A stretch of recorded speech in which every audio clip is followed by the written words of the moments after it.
যারা এমপি হবেন, দেশ চালাবেন, আইন প্রণয়ন করবেন, তারা যদি একটা ফর্ম পূরণের বেলায় এতটুকু সতর্ক হতে না পারেন, এইটা নিয়ে অন্যের উপর দায় না চাপিয়ে নিজেদের দায়টা নেওয়া ভালো। আরও মনোনয়নপত্র শেষ মুহূর্তে এসে বাতিল হয়ে যাচ্ছে, কেউ কেউ বৈধতা পাচ্ছে।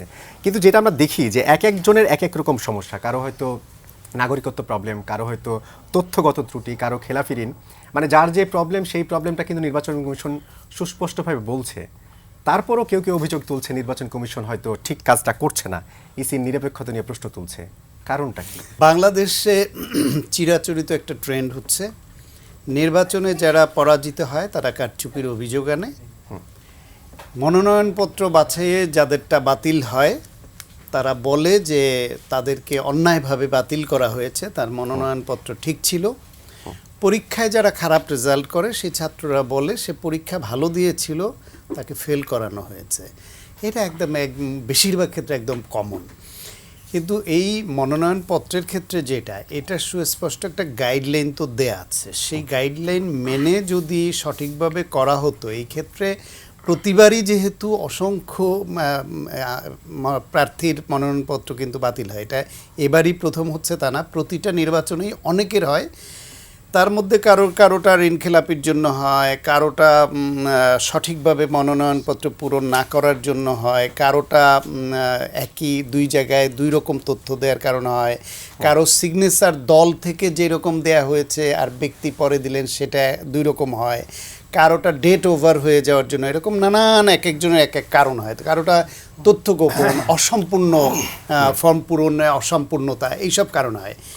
এখন এরা যারা এমপি হবেন, দেশ চালাবেন, আইন প্রণয়ন করবেন, তারা যদি একটা ফর্ম পূরণের বেলায় এতটুকু সতর্ক হতে না পারেন, এইটা নিয়ে অন্যের উপর দায় না চাপিয়ে নিজেদের দায়টা নেওয়া ভালো যে তারা অসতর্ক ছিলেন। এবং প্রতিবারই যেহেতু এই ঘটনাটা ঘটে, তারা তো একজন আইনজীবীরও সহায়তা নিতে পারেন। একজন আইনজীবীর মাধ্যমে এটাকে সঠিকভাবে পূরণ করে তার আইনগত সব দিক ঠিক আছে কিনা, বা প্রয়োজন হলে কেউ কেউ নির্বাচন কর্মকর্তা, অতীতে নির্বাচন অফিসে কর্মকর্তা ছিলেন, এখন রিটায়ার্ড, এমনদের কনসালটেন্সি নিতে পারেন।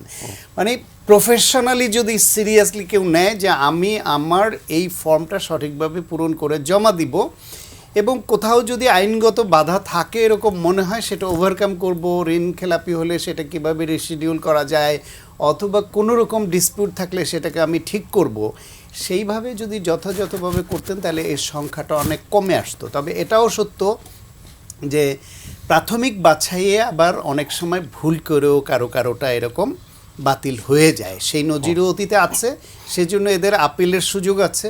আপিল করার পরে এরা যে যদি যথাযথভাবে বুঝাতে পারেন যে তার যে সিগনেচারটা দুই রকম মনে হয়েছে, একই লোকের সিগনেচার একটু আগে পড়লেও সামান্য এদিক ওদিক হতে পারে, সেটাকে মনে করে কেউ বাতিল করে দিল, যাচাই করে দেখা গেল যে একই ব্যক্তির, এখন তো এগুলোরও ফরেন্সিক করা যায় যে আসলে একই ব্যক্তির সই সামান্য এদিক ওদিক হয়েছে, সেটা ফেরত পাবে।